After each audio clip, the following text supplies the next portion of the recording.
योगारूढस्तदोच्यते उत्तरेदात्मनात्मानं नात्मानमवसादयेत् आत्मैव ह्यात्मनो बन्धुः आत्मैव रिपुरात्मनः बन्धुरात्मात्मनस्तस्य येनात्मैवात्मना जितः अनात्मनस्तु शत्रुत्वे वर्तेतात्मैव शत्रुवत् जितात्मनः प्रशान्तस्य परमात्मा समाहितः शीतोष्णसुखदुःखेषु तथा मानापमानयोः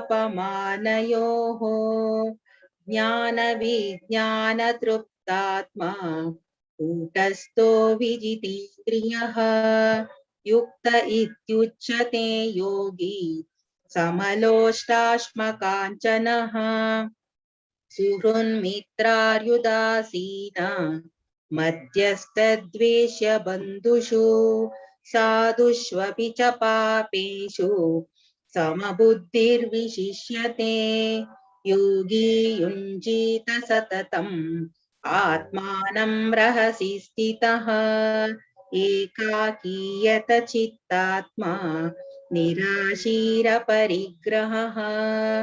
शुचौ देशे प्रतिष्ठाप्य स्थिरमासनमात्मनः नात्युच्छ्रितं नातिनीचं चैलाजिनकुशोत्तरम् तत्रैकाग्रं मनः कृत्वा यतचित्तेन्द्रियक्रियः उपविश्यासने युञ्जात् योगमात्मविशुद्धये समं कायशिरो ग्रीवं धारयन्नचलं स्थिरः सम्प्रेक्ष्य नासिकाग्रं स्वं दिशश्चानवलोकयन् प्रशान्तात्मा विगतभिः ब्रह्मचारी व्रते स्थितः मनः संयम्य मच्चित्तः युक्त आसीत मत्परः युञ्जन्नेवं सदात्मानं योगी नियतमानसः शान्तिं निर्वाणपरमां मत्संस्थामधिगच्छति नात्यश्नतस्तु योगोऽस्ति न चैकान्तमनश्नतः न चाति स्वप्नशीलस्य जाग्रतो नैव चार्जुन युक्ताहारविहारस्य युक्तचेष्टस्य कर्मसु युक्तस्वप्नावबोधस्य योगो भवति दुःखः यदा विनियतं चित्तम् आत्मन्येवावतिष्ठते निःस्पृहः सर्वकामेभ्यः युक्त इत्युच्यते तदा यथा दीपो निवातस्तः नेङ्गते सोपमा स्मृता योगिनो यतचित्तस्य युञ्जतो योगमात्मनः यत्रो परमते चित्तं निरुद्धं योगसेवया यत्र चैवात्मनात्मानं पश्यन्नात्मनि तुष्यति सुखमात्यन्तिकं यत्तद् बुद्धिग्राह्यमतीन्द्रियम् वेत्ति यत्र न चैवायं स्थितश्चलति तत्त्वतः यं लब्ध्वा चापरं लाभं मन्यते नाधिकं ततः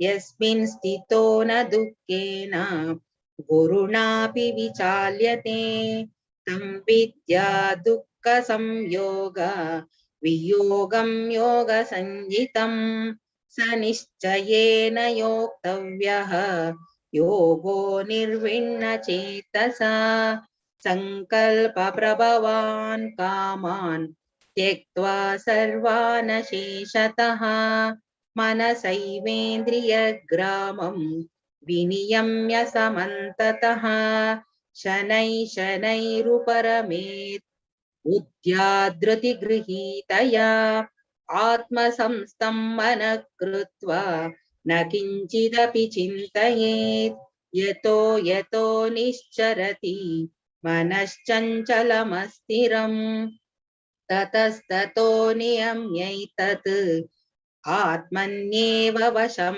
नयेत् प्रशान्तमनसं ह्येनं योगिनं सुखमुत्तमम् उपैति शान्तरजसं ब्रह्मभूतमकल्मषम् युञ्जन्नेवं सदात्मानं योगी विगतकल्मषः सुखेन ब्रह्म संस्पर्शम् अत्यन्तं सुखमश्नुते सर्वभूतस्थमात्मानं सर्वभूतानि चात्मनि ईक्षते योगयुक्तात्मा सर्वत्र समदर्शनः यो मां पश्यति सर्वत्र सर्वं च मयि पश्यति तस्याहं न प्रणश्यामि स च मे न प्रणश्यति सर्वभूतस्थितं यो मां भजत्येकत्वमास्थितः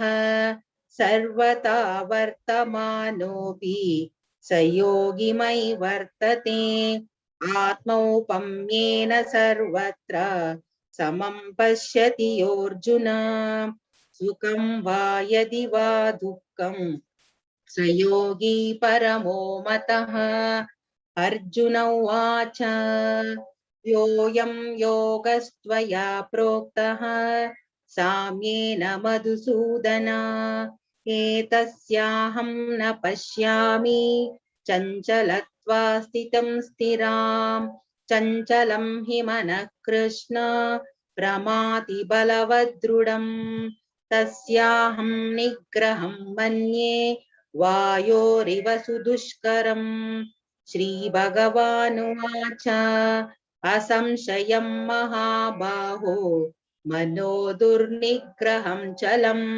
अभ्यासेन तु कौन्तेय वैराग्येण च गृह्यते असंयतात्मना योगः दुष्प्राप इति मे मतिः वश्यात्मना तु यतता शक्यो वाप्तुमुपायतः अर्जुन उवाच अयति श्रद्धयोपेतः योगाच्चलितमानसः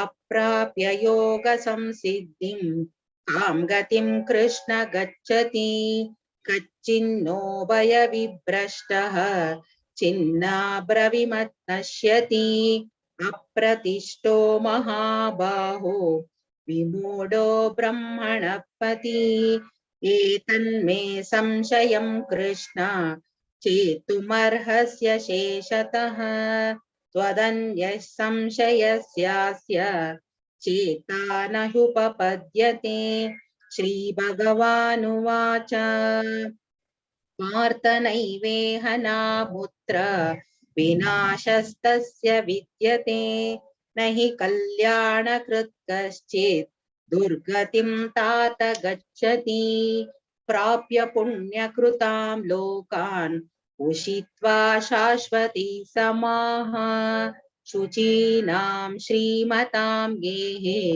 योगभ्रष्टो विजायते अथवा योगिनामेव कुले भवति धीमताम् एतद्धि दुर्लभतरं लोके जन्म यदीदृशम् तत्र तं बुद्धिसंयोगं लभते पौर्वदेहिकं यतते च ततो भूयः संसिद्ध्वौ कुरु नन्दन पूर्वाभ्यासेन तेनैव क्रियते ह्यवशोऽपि सः जिज्ञासुरपि योगस्य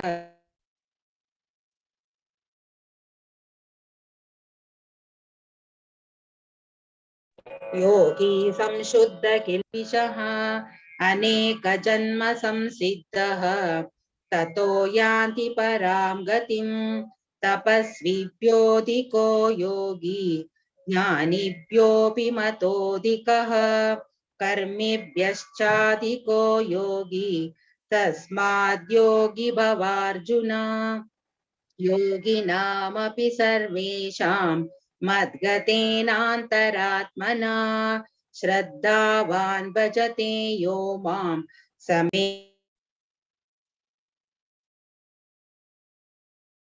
तत्सदिति श्रीमद्भगवद्गीतासु उपनिषत्सु ब्रह्मविद्यायां योगशास्त्रे श्रीकृष्णार्जुनसंवादे आत्मसंयमयोगो नाम षष्ठोऽध्यायः। हरे कृष्णा कृष्ण कृष्णा हरे हरे हरे राम राम राम हरे हरे हरे कृष्णा कृष्ण कृष्ण हरे हरे हरे राम राम राम हरे हरे हरे कृष्णा कृष्ण कृष्ण हरे हरे हरे राम राम राम हरे हरे हरे कृष्णा कृष्ण कृष्ण हरे हरे हरे राम राम राम हरे हरे हरे कृष्ण कृष्ण कृष्ण हरे हरे हरे राम राम राम हरे हरे हरे कृष्ण कृष्ण कृष्ण हरे हरे हरे राम राम राम हरे हरे हरे कृष्ण कृष्ण कृष्ण हरे हरे हरे राम राम राम हरे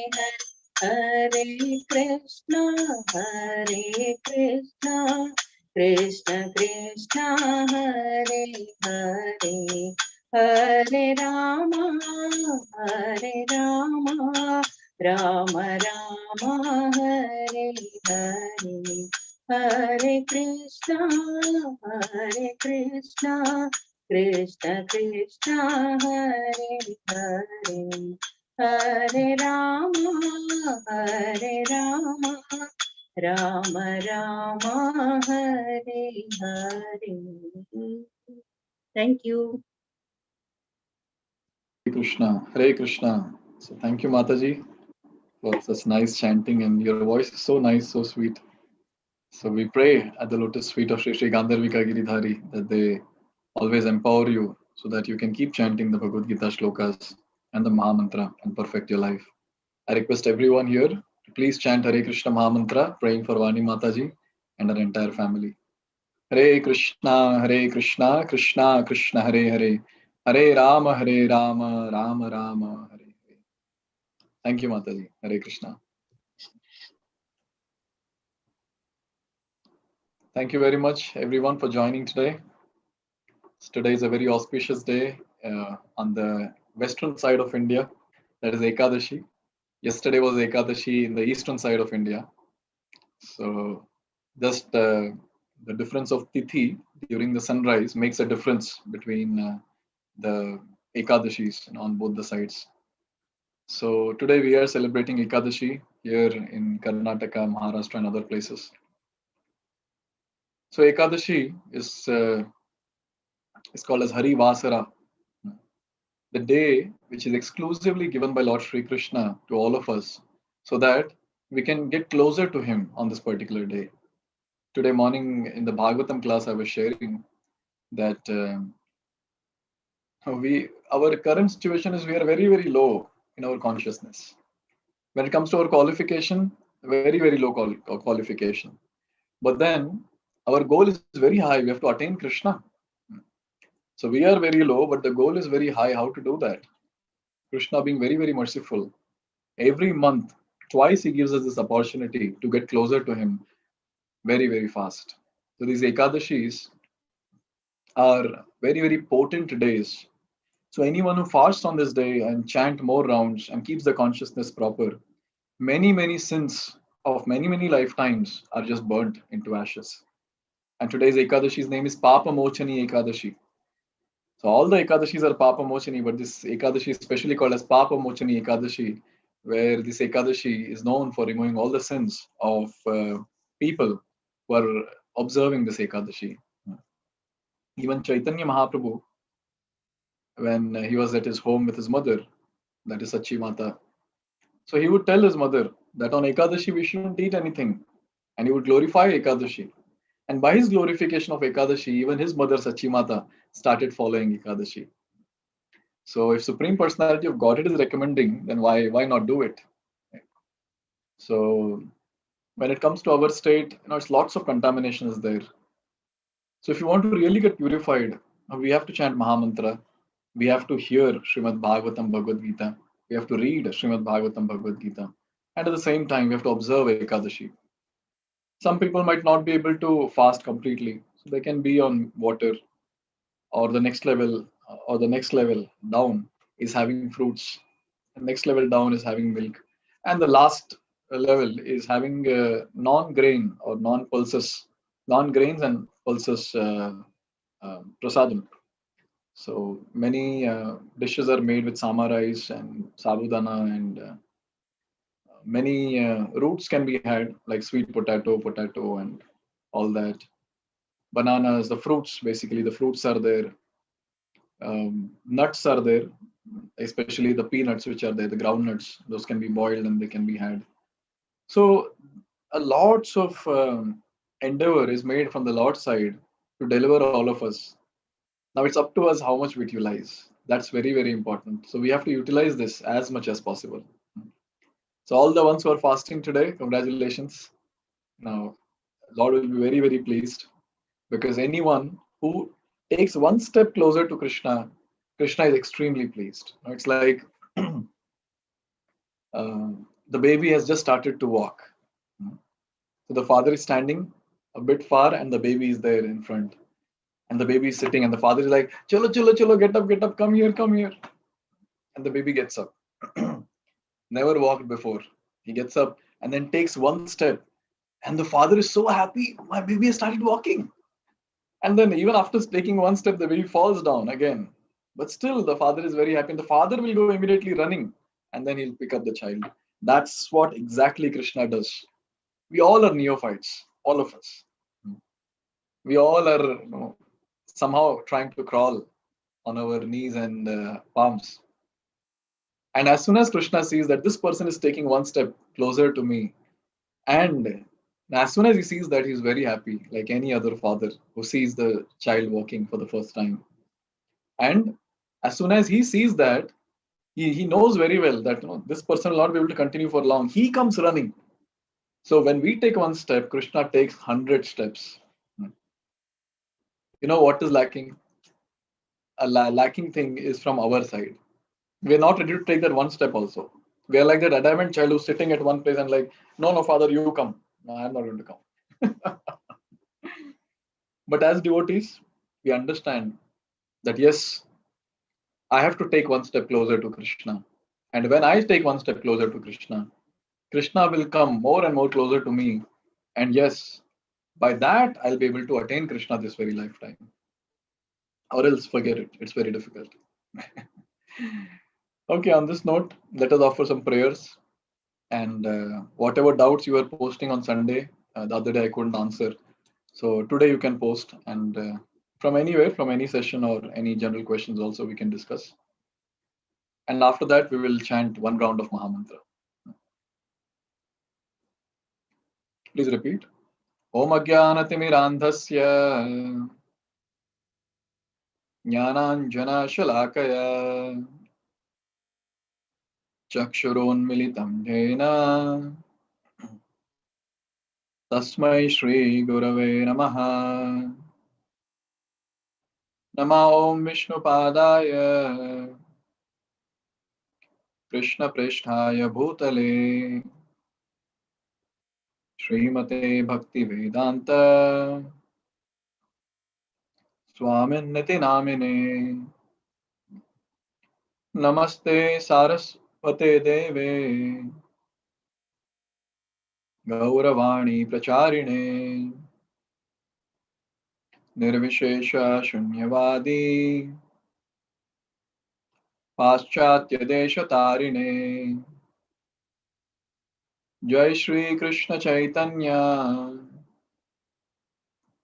Prabhu Nityananda, Shri Advaita Gadadhar, Shrivas Adi Gaura Bhakta Brinda, Hare Krishna, Krishna Krishna, Hare, Hare Rama, Rama Rama, Hare. मूकं करोति वाचालं पङ्गुं लङ्घयते गिरि यत्कृपातं वन्दे श्रीगुरुदीनतारिणं परमानन्दमाधवं Sri Chaitanya ईश्वरम्.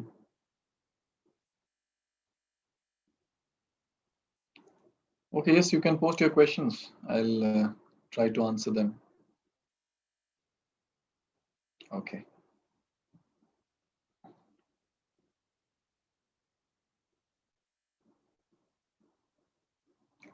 There are different names to Ekadashis. What's the difference? I feel the ignorance from my heart is going away.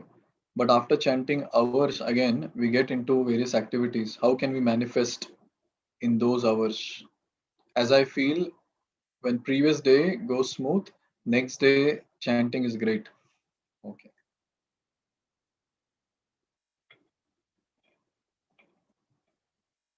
So yes, it's not an easy thing to keep the devotional service always high. It's not an easy thing for sure. You know why? Because from many lifetimes we have got so many samskaras, so many impressions on our mind. This life also we have got so many impressions on our mind. And before coming to Krishna consciousness, not sure that uh, how many negative things we have done, unfavorable things, unfavorable to Krishna consciousness, those activities we have done. And most of us, in fact, I can safely say all of us have committed a lot of sins, before coming to Krishna consciousness. So all those impressions will be there, first. Second, the so-called responsibilities of our day-to-day life, those will be there. Third, our desires, so many desires. Heart is filled with desires. Heart is filled with, completely filled with desires. From a very small thing to something very big also. Many desires are there. So what happens when we start practicing bhakti? All these things will keep popping up every now and then. So these are very subtle. And on the gross platform, the association that we have, that also matters a lot. Like for example, when we go to office, you will see people are completely in the mode of passion. Passion takes over, in the office. So they're like, yes, deadline is there enough to work. And then they'll work day and night together and somehow try to achieve the deadline or whatever. So when we associate with people like that, we also become passionate. And then when someone associates with people in ignorance, say the people who are into intoxication or meat eating or whatever, so that also matters a lot. Then we also get into that particular mode, material modes of nature. So it is said in Bhagavad Gita, Karanam guna sangosya sad asad yoni janmasu. So just by coming in association or with one particular mode, I mean the mode which is prominent, mode of passion, ignorance, goodness, we will actually get into that particular mode. So a sadhaka, a devotee, has to always endeavor to make sure that in the past I've done many wrong things. At least now let me correct. Sometimes I feel so sad, when we see some devotees or sincere participants, who have been attending Gita course for a long time. They take a long time to give up non-veg. No, what's the problem with non-veg? Prabhuji, it's okay, we can have egg. ठीक है, have. Who is telling don't have? But the thing is, as soon as something, which is in mode of ignorance goes inside, what happens is the person gets into ignorance. And some devotees take a lot of time, to increase their rounds to 4 rounds, 8 rounds, and all. Lot of time. There are devotees whom we know, they they have been chanting 1 or 2 rounds from last 3 4 years, not at all progressing. Why this happens? Because we are not actively endeavoring to keep our consciousness proper. In Hindi, the sadhus normally say this: sadhu savdhan. In The trucks and all, they would be written, no? Nazar hati, durghatna ghati. You just, if your attention goes for just for moments also, if you're deviated, while driving a car or bike or whatever, there'll be an accident. Similar is the case with the devotional service. It's an endeavor that a sadhaka puts. So a sadhaka can also be called in English as struggler. We have to struggle. Every moment we have to struggle to remember Krishna. Every moment we have to struggle to keep our consciousness proper. It's not easy. But then when Krishna sees this struggle, he will shower his mercy, by which our journey becomes very smooth in Krishna consciousness. But struggling we cannot leave. We have to keep struggling to make sure that our consciousness remains proper. Sometimes people will talk something nonsense. And as soon as that enters our ears, we start thinking about it, especially when it comes to gossip or some movie songs heard sometime back that is played, or some crap from the newspaper or from some movies or whatever. So when that talks will start, what will happen? Those talks will enter, and then we start thinking about it, we start meditating about it. Now, where is the question of thinking about Krishna? Hmm. So basically, in our day-to-day life, we have to be very, very alert that what am I seeing, what am I eating, what am I hearing, what am I doing, whom am I associating with? All these things have to be very, very clear. So only when we are alert about these things, actively we will not commit any mistake, or actively will not do any activity which will pull our consciousness down. If subtly something else is coming up because of our past samskara, because of our desires or whatever, that Krishna will take care. That's a different thing. But actively, in Jagrat Avastha, in wakeful state, we should make sure that our wakeful state is proper. Our wakeful state is spiritual. So we should use various tricks to keep our wakeful state spiritual. I remember my Shiksha Guru telling me this. He was telling that there was a king. Now, this king wanted to chant all the time. But then I'm sure all of you might have experienced chanting all the time is very difficult. It's very difficult. You just finish our round and we're done. Now, when we're cooking or when we're taking bath or whatever, we want to chant, but then we'll forget. So this king also would forget. So he kept two servants. And whenever the king would not be chanting for a few minutes, the servants would loudly chant that lot of time has passed and the holy name has not come from your mouth. Please chant the holy name. Please chant the holy name. And the king would immediately start chanting. Obviously, we we cannot keep servants like that and pay them. But one thing we can do is we can be very innovative in our ways in which we can do. When I was working in the office, I would see that many people would be having their family photo on their desk, and then they'll be having some greeting cards made by their kids or whatever. So instead of all that, if we can put photos of the Lord, at least while working, once we look up, we remember, okay, I have to chant Hare Krishna, Krishna Krishna, Hare. Our mobile screensaver, it can be the Lord's photo, or laptop wallpaper can be the Lord's photo. Sometimes I've seen people keep actress photo and actor's photo. What will happen? We see their face and then we get into ignorance. So if we really want to keep ourselves active in devotional service, consciousness proper, we have to be innovative and at the same time very, very alert about what we are currently doing. So only when we keep struggling like this, day in and day out, day in and day out, there will be a time when most of our time will be Krishna conscious. I'm not saying full time, I'm saying most of the time will be Krishna conscious. For becoming a full-time Krishna conscious person, it will take some time. It's not easy. It will take some time. But most of the time, we can become Krishna conscious, no doubt about that. So we have to keep struggling. This is what is my answer to your question. We have to keep struggling about what I'm seeing, what am I eating, what am I smelling, what am I hearing, what am I touching, and whom am I talking to, what are my daily activities. If we can make sure that these things fall in place, we will see that our Krishna conscious life will be very nice. And when it comes to our past samskara, if they are not allowing us to practice bhakti properly and keep our consciousness proper, we have to pray and cry in front of Krishna. That please forgive me, I'm unknowingly or knowingly I've done all these mistakes and all these samskaras are haunting me like a ghost. But then you, as a Supreme Personality of Godhead, can actually remove the samskaras in no time. Oh Lord, you can do the miracle. I am a Buddha Jiva, what I can do. What I can do. So I remember one Vaishnav bhajan when I thinking about your question. Bhaktivinoda Thakur, he is singing. He says, Gopinath, anatha dekhiya more, aneka jatana hoilo bifala, ekhana bharasa tumhi, Gopinath. So Bhaktivinoda Thakur is saying, Oh Gopinath, oh master of all the gopis. What is he saying? Anatha dekhiya more. Look at me. No, I'm anath. No, I'm an orphan. No, I don't have your presence in my life, O Lord. I don't have the connection with you, who are my eternal Father. I'm like an orphan, anath. Please look at me. Anatha dekhiya more. And then he says, Aneka jatana hoilo bifala. Oh Gopinath, you look at my situation.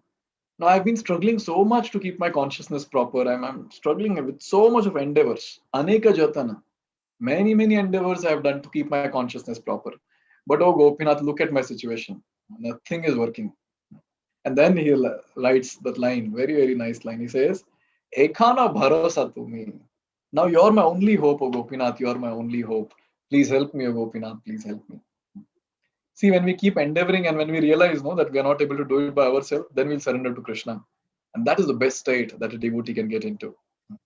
So it's very important to struggle every day, every moment to remember Krishna, to keep our consciousness proper. I don't know if it has helped you. Hope this helps you to pray to Krishna more intensely. And when that happens, automatically everything else will fall in place.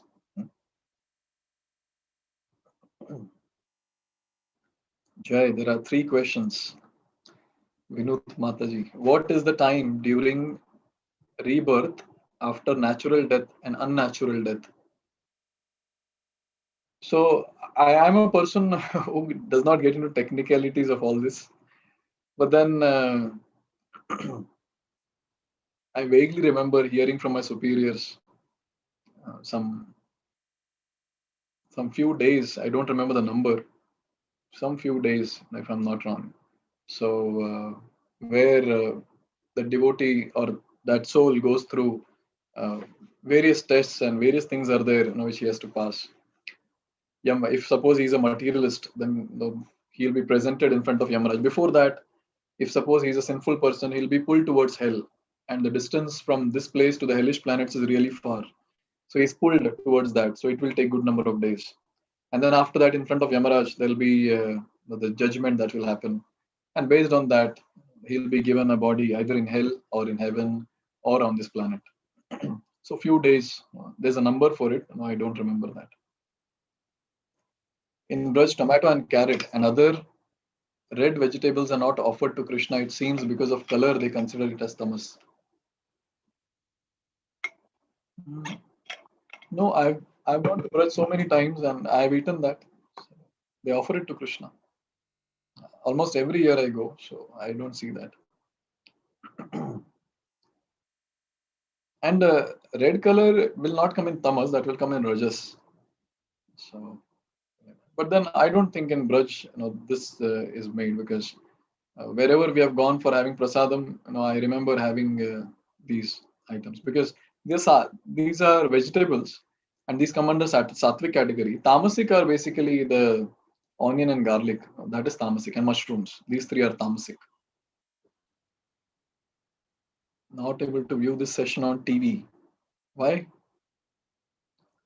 Please contact your mentor. I gave the link. Prabhuji. Okay. Is there anything in the scripture which is relevant or related to multiple intelligences being talked about and promoted in education? No, please elaborate. I did not understand. What do you mean by multiple intelligences? In Bhagavad Gita in 262, it was mentioned in the purport of Srila Prabhupada that Lord Shiva was not able to control his senses and he gave birth to Kartikeya. I want to ask that if Lord Shiva is a Vaishnav, then why he was not able to control his senses? why Prabhupada has given degraded image of Lord Shiva. So here, basically, in that particular purport, Prabhupada is mentioning about two personalities, Lord Shiva and Haridas Thakur. So when it comes to Haridas Thakur, he was completely he had taken shelter of the holy name to such an extent that even when a prostitute came to allure him by her gestures, he didn't budge even an inch. Maya Shakti herself came, he didn't budge even an inch. So that is the power of the holy name. So in that purport, Srila Prabhupada is emphasizing more on the holy name aspect. So compared to a person chanting the holy name, he's just comparing and he's giving the example of Lord Shiva being such a great personality, still that one incident which happened, that is mentioned. Lord Shiva is a great personality. Prabhupada has glorified Lord Shiva like anything in so many purports of Srimad Bhagavatam, where Lord Shiva's sense control is talked about. There is one incident, the Daksha's pastime, where Daksha Maharaj, he was sitting in an assembly. Sorry, he was entering an assembly and Lord Shiva was already sitting.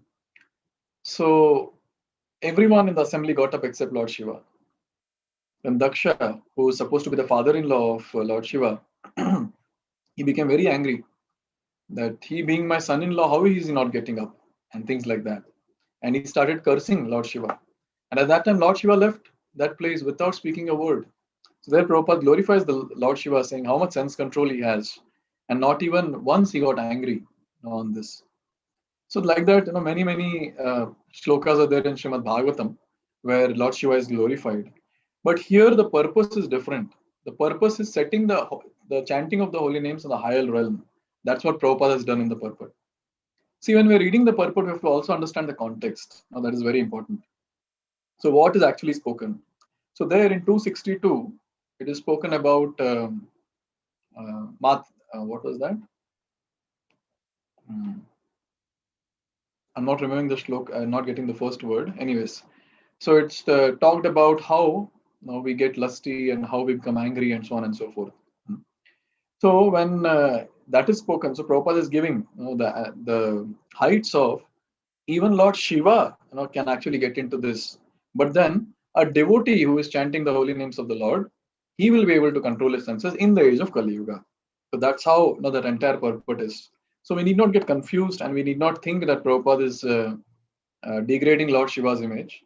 That's the reason we have to read Prabhupada's books very nicely. Bhagavad Gita, Srimad Bhagavatam. Then we'll understand Prabhupada's mood. What is he emphasizing and at which place? So he's not degrading. ध्यायतो विषयान् पुंसः संगस्तेषुपजायते संगात् संजायते कामः कामात् क्रोधो विजायते. Just by meditating on the sense objects, slowly the person will become lusty, and then finally, when the lust is not fulfilled, he will become angry. And in the age of Kali Yuga, to control the lust, to control the anger, there's only one way: chanting of the holy names, and that's what is mentioned in that purport. Hope it helps you.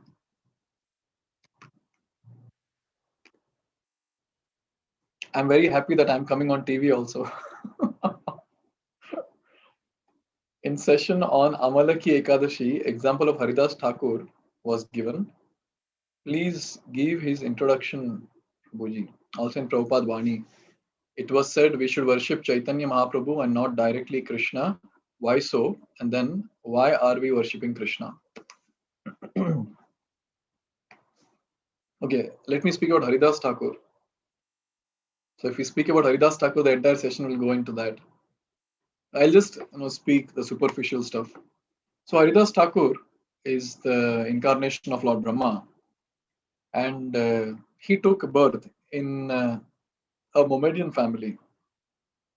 At that time, the Mughal rule was going on, but right from his initial days, he was chanting the Hare Krishna Mahamantra, and he couldn't stop chanting. He couldn't stop chanting at all. The Mughal king was really going crazy that why is he not following what we are doing? Why is he following the Hindu culture? And Haridas Thakur was beaten black and blue in 22 marketplaces by the soldiers of the Mughal king. But still, even after getting those beatings, he was not stopping to chant. And like that, there are many pastimes. After this, obviously, people understood his glories. And then the thing that I was talking about, that a prostitute came to allure him, Maya Shakti herself, she came to allure him. But Haridas Thakur was fixed in chanting the holy names. So he's called as Namacharya Srila Haridas Thakur. Lord chose Haridas Thakur to set an example of becoming Nam Acharya, how to chant the holy names, with what faith, with what intensity. So he's that personality. And someday we can discuss in detail about these pastimes, whatever I spoke. Chaitanya Mahaprabhu, okay, and not directly Krishna. See, basically, we have to understand that how to worship the Lord. That is very important to understand. And Lord Krishna himself comes down as Lord Chaitanya Mahaprabhu to teach us how to practice bhakti. And the mood of Lord Krishna and Lord Chaitanya Mahaprabhu is different. Lord Chaitanya Mahaprabhu is in the mood of a devotee, and he has come to deliver all the fallen souls. Yes. And Lord Chaitanya is very, very merciful. Obviously, Krishna is all merciful. But here Krishna, coming in the mood of a devotee, becomes even more merciful. So when we worship Lord Chaitanya, when we read about him, when we understand that how Lord Chaitanya was teaching us to worship the Supreme Personality of Godhead, what happens is we'll start developing that mood. And in the age of Kali, Lord has taken this avatar just so that we can worship him and we can get delivered very, very easily. It is said that worshipping Lord Chaitanya is very easy. You have to just sit in front of him and chant. Lord Chaitanya will not take any aparad, any offense. Why? Because he has come to deliver the fallen souls. And when he knows that the souls are fallen, then where is the question of taking aparad? But Lord Krishna is like, yes, he's merciful, no doubt about it. But at the same time, no, he says, Ye yatamam prapadyante tam satayve bhajamyam. You do this much, then I'll do this much. Yes. So finally, by the mercy of Lord Chaitanya, we'll attain Lord Krishna. We'll come to that qualification. But as of now, since we don't have that qualification, so we have to worship Lord Chaitanya, and also we have Radha Krishna in our altar. But then, more importantly, Lord Chaitanya and Lord Nityananda, because they are the ones who are the kings of Kali Yuga, and they are the ones who have come to deliver us. And they are the ones who will act like the torchlight to understand Lord Sri Krishna. Because as of now, we are in complete ignorance and darkness. And to understand Krishna is very difficult, by a neophyte person. Many people mistake Krishna's pastimes and they speak so much nonsense about it. So they'll not understand. But Lord Chaitanya did humanly pastimes for the benefit of all of us. And we'll be able to relate also. We are chanting, even he was chanting. Now, we are doing deity worship, even he was doing deity worship. So it's like very easy to relate and very easy to follow. So that's the reason it is recommended in the age of Kali, one should worship Lord Chaitanya, who is the king of this yuga and who has given us the Mahamantra so that we can chant and deliver ourselves. Hope this helps. Okay, just now you told the mantra for Bhoga offering. In that, Shunyavadi comes, means no God. Then why it's coming in that? Please elaborate. So, Nama Om Vishnu Padaya, it's a shloka for glorifying Srila Prabhupada. So, Nama Om Vishnu Padaya Krishna Prishthaya Bhutale. Nama Om. Now we are actually offering our namaskar to whom? Srila Prabhupada. Nama Om Vishnu Padaya, the one who has taken shelter of Lord Vishnu. Nama Om Vishnu Padaya Krishna Prishthaya Bhutale. He is very, very dear to Krishna on this earthly planet. And then Namaste Saraswate Deve. His spiritual master's name is Saraswati Thakur, Bhakti Siddhanta Saraswati Thakur. I pay repeated obeisances to the disciple of such a great guru. Namaste Saraswate Deve Gauravani Pracharini. And what did Prabhupada do? He propagated the teachings of Lord Chaitanya, Gauravani, Gauranga's Vani, all over the world. Namaste Gauravani Sri Murte, Namaste Saraswate Deve Gauravani Pracharine Nirvishesha Shunyavadi Paschatya Deshatarine. He countered two important bogus philosophies. One is impersonalism and other one is voidism. So this Nirvisheshvad and Shunyavad which is there. So Shunyavad basically means the people who feel that everything is zero. and nothing else. Everything is zero. Finally, we'll become zero and something like that. So that is called Shunyavadis. And Mayavadis who are there, they are impersonalists. And they are like, there is no form of God. And then we have to finally become God or merge into God or whatever. So Prabhupada countered those arguments very nicely. And he set the philosophy of Achintya Bheda Bhed in Western countries, Paschatya Desha. And what did he do? He delivered the Paschatya Desha. He delivered the Westerners by giving the message of Lord Chaitanya. So this is the entire meaning of the Pranam Mantra of Srila Prabhupada. Yes, so Shunyavadi here doesn't mean no God. So Shunyavadi means those people who follow the philosophy of voidism, zero. After attending so many of your class, one thing is clearly understood. To be the most intelligent person, just follow the easiest way of chanting, hearing, reading, and surrendering to Lord with full Krishna consciousness and nothing required. No need of asking any questions. Just follow the pure devotees. Yeah, that is needed. But then our mind will not allow, no? Our mind will be like, it's so contaminated. It will always have some of the other doubts. So we have to ask questions if we have any. But yes, the understanding is very correct. Now we have to follow pure devotees.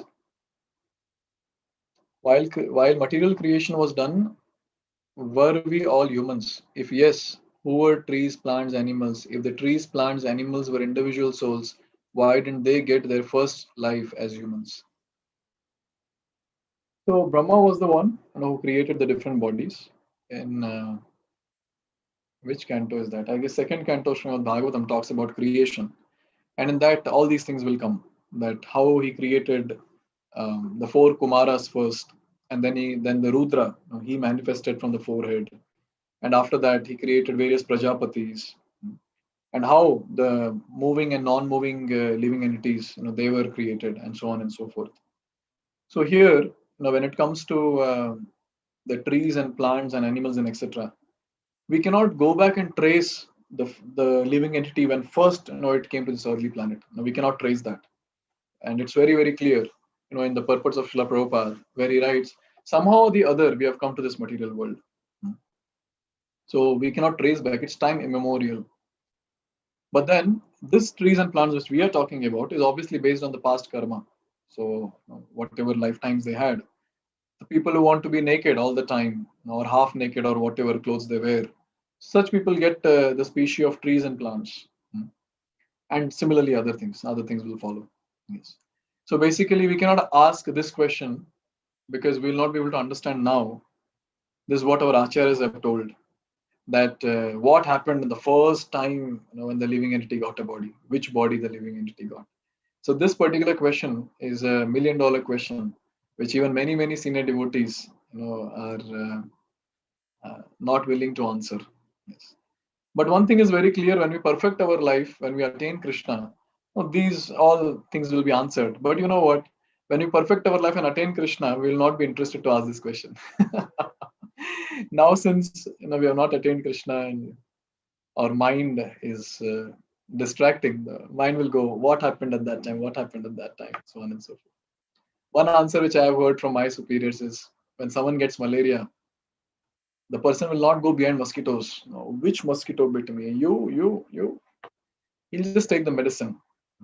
So similarly, when it comes to this particular question of the first body, the first living entity or whatever, so there it's very clearly given that better better to think about and meditate about how can I chant the holy name better with more intensity. So this is what is my answer to your question. If material world is a reflection of spiritual world, then why sorrows in material world, happiness in spiritual world? So that's what. So it's a perverted reflection. It's a perverted reflection where it's completely ulta. That's what we said. In spiritual world, the Urdhva Moolam Adha Shakham Ashwatham Prahur Avyayam 15.1. So in that particular shloka, it's very clear that there is a banyan tree, and the reflection of banyan tree is what? Ulta, where the roots are up and the branches are down. So it means whatever is top in the spiritual world, that will become the lowest in the material world. Like for example, Love of God is at the top in spiritual world, and selfishness is not there at all. But then in this material world, when that gets reflected, the perverted reflection is that the person or people of this world will be more lusty and selfish. And when it comes to loving God, it will be hardly any. So what happened? Love of Godhead from the spiritual world, that has come down to the lowest thing in the material world. So whatever is highest there becomes the lowest here. Similarly, that place is full of happiness because that is Sachit Ananda, that is eternal, full of knowledge and bliss. But when it comes to this world, no, this is Martya Loka, where nothing is permanent, and lots of avidya. There's not much of knowledge here, self-effulgent knowledge. And the third one is it's Nirananda. This place is Nirananda, Dukhalayam. The definition of this place itself is Dukhalayam. So in this way, we understand that it's a ulta reflection. It's an opposite reflection of the spiritual world. So whatever is at the top will become bottom here. So that place is full of happiness. That's Vaikuntha. And this place is Kuntha. Vaikuntha means no miseries. Vaikuntha. And this Kuntha, full of miseries. Hope this answers your question. Are you able to implement everything, whatever you speak in Gita course session? We try to implement, but not everything we can implement. But then the practical things, whatever we speak, yes, we do implement because I have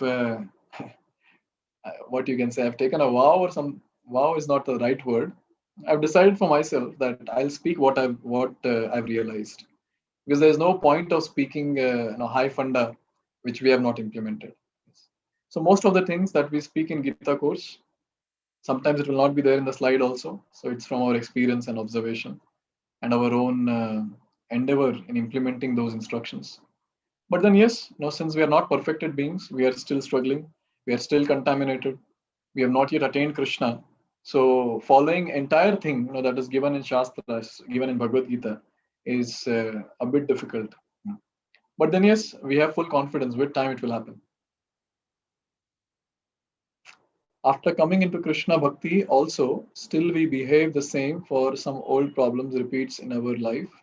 Why we forget all the things we learned at that moment? It's pretty simple to understand. It's not a very big thing. See, sense gratification we have been doing from many lifetimes. Many lifetimes. We cannot count also. Just we have been doing sense gratification all the time. And when we have been doing sense gratification all the time, what happens? Our mind is completely programmed to do sense gratification all the time. And when it comes to Krishna consciousness, now we want to take it seriously. So it's like you can imagine there is a big pond of dirty water, and then we have put one drop of pure water. Now, when we are hearing class, when we are hearing Krishna Katha, it's like putting one drop of pure water, in the dirty pond. And then when we are putting the pure water, so we feel, okay, pure water is there. So we feel, okay, we feel very nice when we hear. But as soon as the class is over, as soon as we are back to our normal routine, we are back to the same pond. The dirty pond is there. So what is needed is everyday practice. So you see in Shloka Day videos or in our Gita classes or whatever, we keep repeating again and again that we have to chant the holy names of the Lord every single day. We have to practice bhakti every single day. And how are we supposed to practice bhakti? Intensely. You will hear this word very often in my classes. Intense devotional service. Why? Because the pond or a glass or whatever you want to take, that is really dirty. We have to purify the entire water body that is there, and that needs lots of water. And that lots of water is the pure water. I mean, our daily activities. So somehow or the other, we have to pour in lots of pure water now, lots of pure water. And I bet that after a few years, every single day if you're practicing sincerely, seriously, devotional service with a lot of intensity, praying to Krishna, for the advancement in Krishna consciousness, After a few years, surely these things will manifest. We have seen so many devotees who struggle with small things, and then after a few years with good intensity of devotional service, they're able to overcome. And they are able to overcome even the grossest of the problems which they are not able to overcome for a very long time. So what is needed is, not one class will not work. That is the reason you see our groups are filled with so many videos every single day. Shloka day video will come, Prabhupada's lecture will come, some shloka recording will come, some other messages will come. I see in your individual mentors group, some quotes will be put. Why all these things are needed so much? It's needed because we have to purify ourselves more and more and more. So many lifetimes we have done sense gratification. Now at least we have to do at least few years of devotional service. Correct? Even the bodily cells which are there, that takes so much of time. It takes 7 to 10 years for a new cell to get formed. At least that much time we have to spend in Krishna consciousness. Then we can see good change. This I'm telling from my own experience.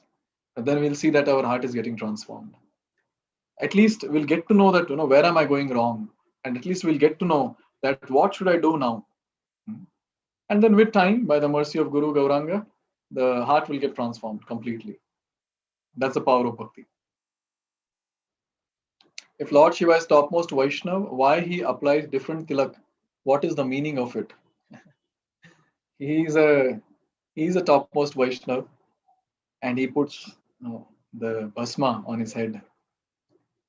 Lord Shiva is called as Bhutanath.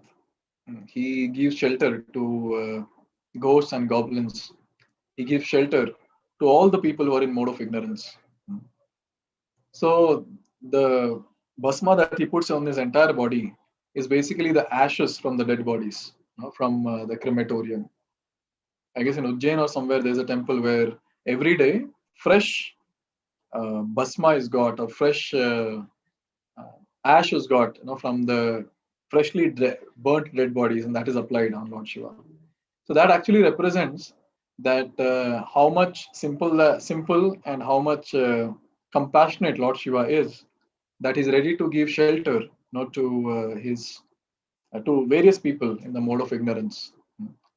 And he is the one who promotes them to the higher consciousness when someone worships him with unalloyed mood, and not asking anything material. He's Ashutosh. He's very, what to say, sadhu, Bholenath. Where he fulfills all the desires. Whatever desires are, he'll fulfill. So this bhasma represents something else, that he wears. It represents something else. It represents the compassion of his. It represents his simplicity, and it also represents his place of residence. He's always there in crematorium, something like that. Hope this helps you.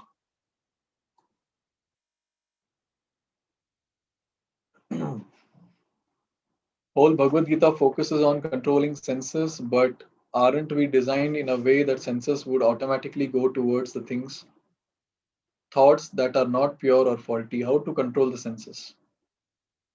Yeah. Whole Bhagavad Gita talks about controlling the senses, I agree. One thing that we have done is, the senses are called as Rishik. Senses are called as Rishik. But so many lifetimes, what we have done is, we have used all these Rishiks in our service, in sense gratification. And that's how the senses have become out of control. But then when we use these Rishiks in the service of Rishikesha, then what will happen? The senses will get purified. So our senses are obviously, they've got programmed with time just to do sense gratification. Now it's the time to reprogram them to do devotional service. Like when it comes to eating food. So we have to reprogram our tongue now just to have prasadam. We have to reprogram. So this reprogramming is very, very important. And that's what we have to do. And that's what Krishna is speaking in Bhagavad Gita also. How to reprogram our senses so that we get purified, and then we can march at a higher destination. We can go ahead and attain the ultimate perfection in life. So reprogramming is what we are doing in bhakti also. In bhakti, what are we doing? We are trying to engage our eyes in service of the Lord. We are engaging our tongue in service of the Lord, ears in service of the Lord, entire body in service of the Lord. So what are we doing? We are trying to reprogram them And this reprogramming, not everyone would like. That is the reason not many people practice bhakti. Yes, they will have all sorts of crap questions, which even if it is answered very logically and philosophically, they'll not accept. Why? Because they don't want to reprogram their senses. They are very happy with whatever current contaminated senses are. So when we're talking about sense control, we're not talking about somehow or the other, we have to control the senses. We're talking about we have to engage all the senses in service of Krishna. That's what is very, very important. In the second chapter, there's one shloka which talks about the tortoise. Second chapter, Bhagavad Gita. So there, a tortoise, basically what it does, as soon as it sees any danger, it pulls all his limbs inside. Similarly, a Krishna conscious devotee, as soon as he sees that there is no service here to the Lord, it's just sense gratification, he pulls himself from that particular place or that particular situation. And then he'll come out again from his shell when it comes to doing service, when it comes to devotional service. So it's reprogramming basically. Reprogramming from not doing sense gratification, which I was doing from a long time, and now programming again or reprogramming for what? For doing devotional service. So that's what is spoken in Bhagavad Gita. And Prabhupada gives amazing purports to all this. This question does not hold any significance, but it is just my concern. In our home, there are many, many red ants dying every day and everywhere. Does this hold any meaning? We never use any chemicals. By seeing those ants, I feel very sad. Good, you're compassionate towards ants also. May I also get this quality someday. So they have a very short span of life. So surely they'll not live for long. So that's how we see. And also now the summer is there, so heat and all that. So a lot of things are there. Why these insects die. So we cannot get into the details of it. But then we can pray. We can, if we are really compassionate. If we are really compassionate for anyone onto this planet, we have to always pray that please save them, O Lord. Please help them to become nice, fixed up devotees and go back home, back to God. That's what we can do. When if you're really sad, if you really feel that I should do something, then we should pray. What are the offenses during chanting? What should be the tips to deal with that or defense against those? Offenses you need not bother now because you're just beginners. So at least you should spend some more time in Krishna consciousness, 1 or 2 years, and then we'll see. We'll talk about offenses. But if we can do 3 things, then automatically all the offenses will be taken care. First one is Trinadapi Sunichena. Now we have to be humbler than the blade of grass. We have to be humble in our attitude. Tarorapi Saishtunam. We have to be tolerant than a tree. And Amanina Manadena. We have to give respect to all others and expect none in return. So if any devotee can do these 3, we have to be humble, we have to be tolerant, and we have to give respect to everyone, irrespective of what the activity of the person is. What happens? The heart will become very, very fertile to chant the holy names, and the offenses will automatically reduce. So these are the 3 things, if anyone can do, automatically, no need to see the offenses also, what are the list of offenses. It will be taken care very, very easily.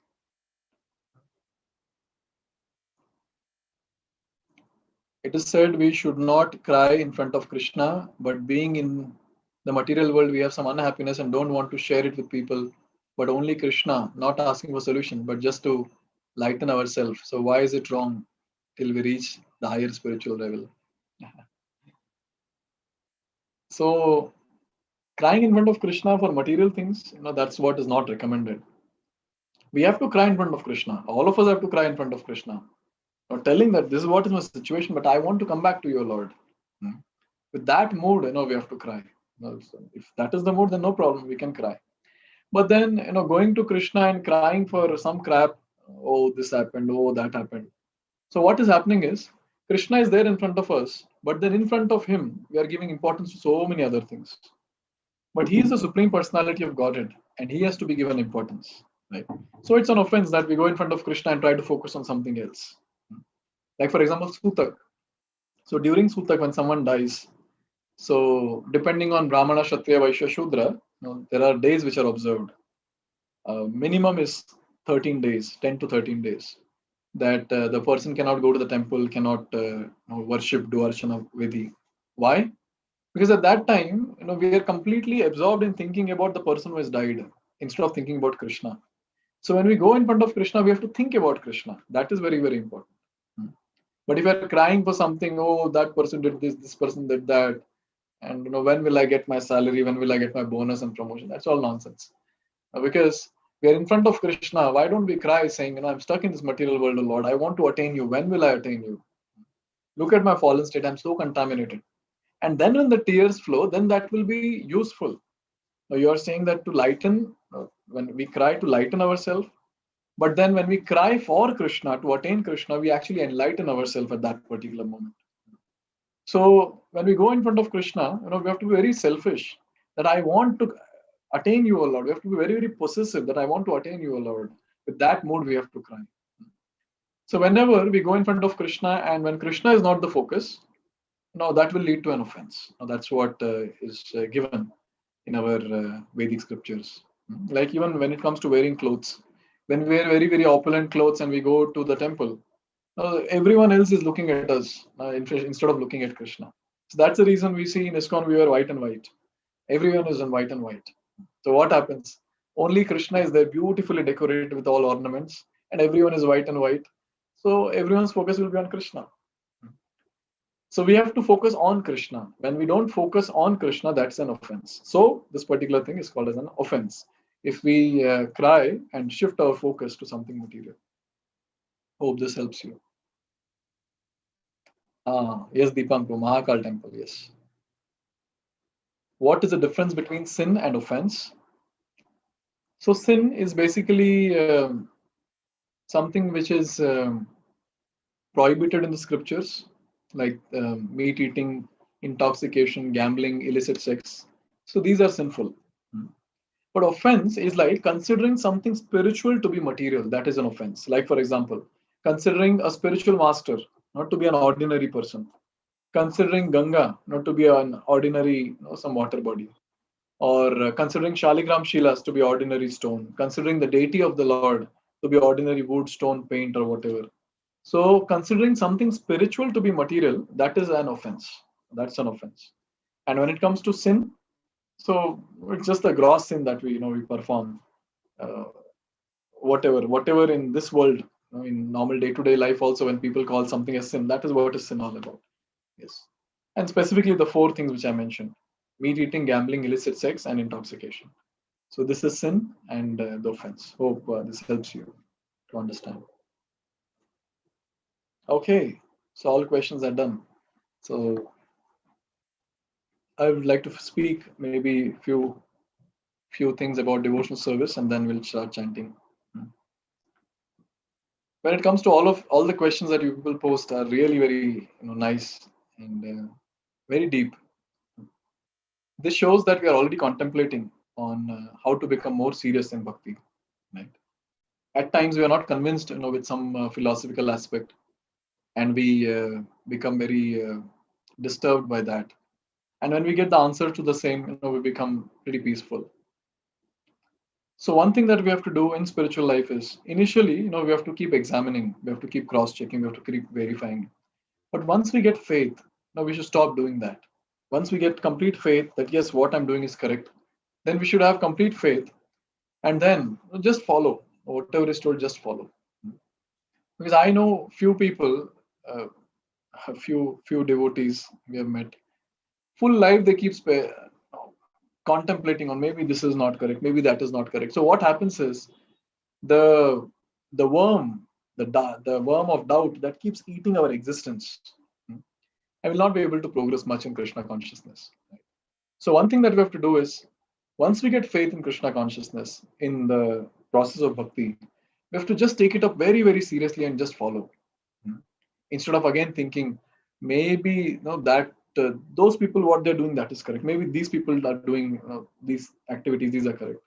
No, if you're convinced that what is given in Shastra is proper and what I'm doing is in accordance with Shastra, we should just have complete faith and just follow. Just follow. This is the easiest way in which we can attain Krishna. But initial days, we should cross verify, we should question. That is very, very important. Obviously, later also we can question, no doubt. But then that question should be to enhance our bhakti, not to degrade our bhakti. Right?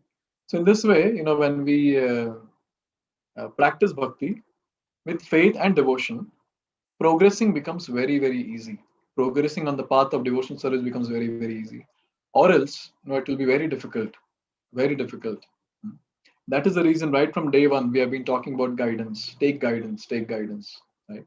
So when we take guidance, what happens? Obviously, our doubts will get solved. But at the same time, when we interact with a person who is higher to us in the spiritual platform, we'll get inspired. Oh, he's practicing so nicely. Yes, she's practicing so nicely. How come they're also working? They also have kids, but still Krishna is first priority in their life. How come they've got so much of confidence? Oh, even I should do this. This mode will come slowly and steadily. This mode will come. So the guidance aspect is very, very important. So we have to take guidance. We have to take guidance from our superiors in spiritual life and execute our devotional service every single day. And especially when it comes to Ekadashis, I would request all of you all the 54 devotees who are present today, that please try to fast on Ekadashi. There are various levels which I've already told. Whichever level you can practice, no problem. Please fast on Ekadashis. And more rounds on Ekadashis. The ones who are chanting 1 or 2 rounds, 4 rounds, whatever, they should at least chant 16 rounds. And the ones who are chanting 16 rounds, at least 25 rounds. There are devotees whom we know, they chant 64 rounds on Ekadashis. One of my friend, he chants 128 rounds. 128 rounds. You can imagine. 64 rounds means 8 hours. 128 rounds means 16 hours. So there are many, many devotees. They're doing many, many things to please Krishna. Obviously, there is no comparison, but then we can take inspiration that yes, even I can do, even I want to do, and things like that. So I request all of you all that it's very nice that you have spent so many months now in Krishna consciousness. That to attending a session online. To be very frank, I was telling other day to one devotee that if I would have attended the session online, I don't think I would have become a devotee.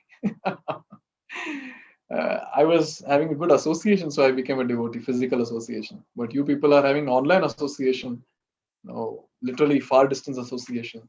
But still, you people are taking it seriously. This shows that you have got mercy of the Lord. But now the thing is, how we utilize the mercy is very, very important. If we don't become serious and just keep doing little, that will not help. We have to take some jumps, in our life. Maybe a small jump, it's okay, but some jumps should be there, not crawling in Krishna consciousness. As fast as possible, we have to become very, very serious in devotional service. So this is my request to all of you all, that please practice bhakti intensely every single day under the guidance of a superior, and understanding that time is very short and the goal is very high. So in this short time, how can I attain this high goal? This should be the meditation. And any devotee who has this meditation will cry in front of Krishna and pray that please help. No, I cannot do it by myself. And when the tears flow from the eyes, drop by drop by drop, it means yes, we are progressing. We are understanding the seriousness of the situation. We are understanding that how important it is to attain Krishna this very lifetime. So hope this helps everyone. So with this, I would request all of you all that let's chant Hare Krishna Mahamantra, one round of Hare Krishna Mahamantra on this auspicious day of Papa Mochani Ekadashi, calling out for the Supreme Personality of Godhead for his help. Yes, all of you all, please switch on your videos and take your beats.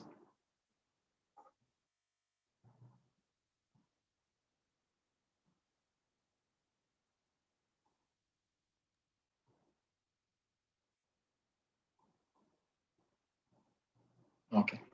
Please repeat after me. Jai